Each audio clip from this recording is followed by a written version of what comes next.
Hey everybody, welcome back. Today I'm going to talk about some everyday tips to help foreigners who are living here in the UK. In America, a quick breakfast would be maybe a donut or a bagel or muffin from a local coffee shop or from your own cupboard, and maybe a cup of coffee on the go. But here in England, particularly, and I think for most of the UK, you probably want to get used to having a lot of toast. You would have some toast with some butter on it. You can just have it like that. But some people even put an extra spread on it, like Marmite, which is not one of my favorite things, or jam or jelly. They would do it with the butter, which personally for me doesn't work, but it works for them. Sometimes they'll even heat up a can of baked beans and throw it on top of the buttered toast and have that real quick with their cup of tea. Tea and toast is something that Brits live on. They have it as a snack, they have it as breakfast, lunch, or dinner sometimes. It's quick, it's easy, it's very inexpensive, and it is quite filling. So if you want to live like a Brit, I would definitely suggest learning to live on tea and toast. Be prepared to entertain yourself. This is not any kind of knock on the UK as if there's nothing to do here, because there is tons to do here. The difference is it's not extremely commercialized or advertised, so you're going to have to actually go and seek it out. For example, if you want to go see if there's something going on for Remembrance Day, then you most likely will have a ton of options to choose from. The UK is extremely good about celebrating in a local sense as well as a national sense. However, you'll have to find out where they're having the memorial, what time it is, and all of that. Especially if you're a foreigner and you're not used to the timing, and you're not used to, how the Brits celebrate, if they take the day off, if they do it the weekend before, or anything like that. You're going to have to do a lot of extra research in order to find these things to do. They're just not as in your face as they are in America. And so you're going to have to think a little bit more ahead and plan a little bit more ahead rather than just being instantaneous as a lot of Americans are. Embrace the less is more theory. It's not that British people or English people are very minimalist. It's more that it's more the fact that everything here is just done on a smaller scale. Obviously, due to the availability of land and property, houses are smaller, lots are smaller, cars are smaller, even bigger cars like SUVs are actually smaller than SUVs in America. Portions are smaller, grocery stores are smaller, the selections are usually smaller. You just have to get used to it. It's just the way it is. Things in America, at least where I'm from, are extremely large, and you have tons of options and you always have tons of space. And it is just something that you're going to have to get used to being here in England. Assume that you're going to have a smaller portion of food. You're definitely going to have smaller spaces to live in and less storage space and less room to kind of get around in. The roads are going to be a lot smaller, especially if you're out in the country lanes. You're going to have extremely tight parking. It's very tight on the roads. Even the parking spaces in the lots are also much, much smaller and tighter. So just be aware that you're going to have to encounter those types of things, and everything's just done on a much smaller scale here in England than it is in America. English people, British people in general, have a little bit of a reputation for being kind of cold and distant.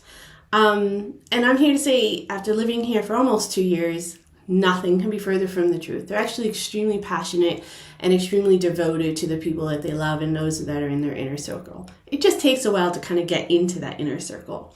Because of that, British people tend to be a little bit more wary and apprehensive about strangers. So in America, if you're walking down the street, even in a place like New York or something like that, you'll at least make eye contact with somebody, maybe smile at them, even maybe stop and have a chat, say, hey, how are you, right? Does not happen here in England. You don't even look at each other as you're passing each other on the street. You kind of look down and not necessarily act like they're not there. You definitely acknowledge that they're there by moving aside so they have space or something like that. But like if you're getting on a train or something, or you're walking past somebody on the street, you don't say a hi, how are you? You don't really like engage in any way. You kind of just go about your day as if the person wasn't even there. And I know that sounds kind of heartless and rude, but it's just something that they do. They just don't get involved in strangers' lives unless they absolutely have to or they feel a need to. If they feel a need to, they will. Don't get me wrong. If you're offending them, if you're jumping the line, if they feel like you're in danger or you're causing a disturbance in some way, they'll let you know. But other than that, they're just going to go about their day. So don't take it personally. It has nothing to do with you. It's just something in the culture here. They will not look at you as you're walking past them on the streets. It doesn't matter if you are in a big city like London, any of the other cities throughout England or the UK, or even in any of the countrysides. You have to make sure that you have really good walking shoes. Whether it be sneakers, whether it be hiking boots, or some kind of waterproof boot. It's very well recommended. I don't know if you've heard, but this area has a reputation for a lot of rain, and I'm here to tell you it's true, especially if you're here in the fall and winter. It's a very wet season here. And it gets very soggy in the countryside. It gets very soggy in a lot of the pathways and things like that. So you're just going to have to be aware.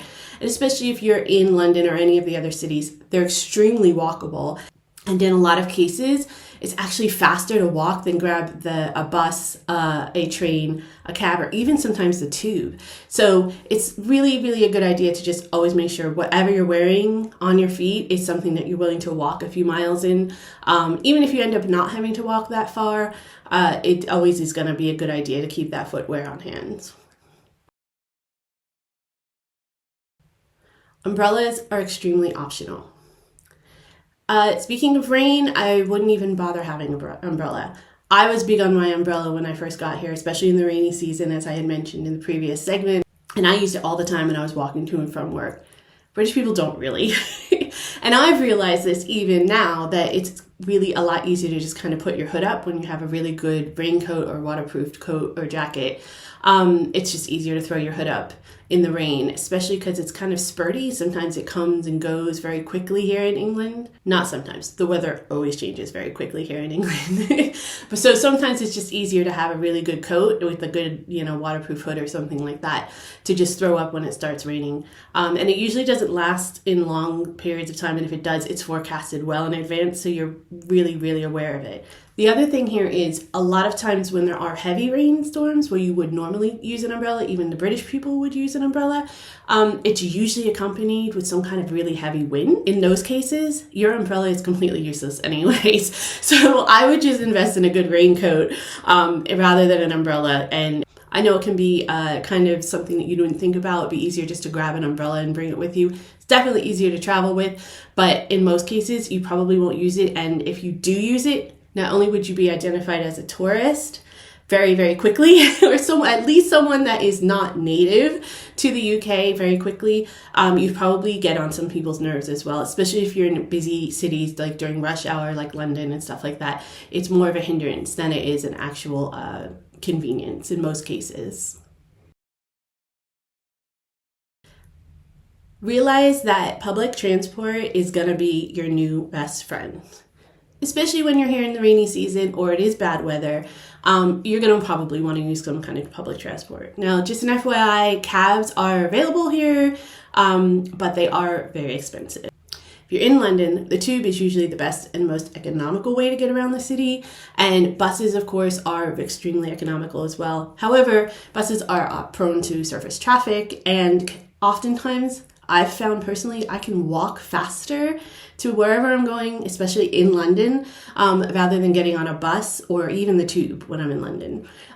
Personally, I take the train a lot. It's a little bit more expensive, but I find that it's just a little bit easier to navigate personally, and it's just you have a lot more access, in my opinion, at least for the outskirts of town when you're trying to get outside of town. However, if you're trying to get from town to town or outside of London or any of the other cities, then public transport is your best bet.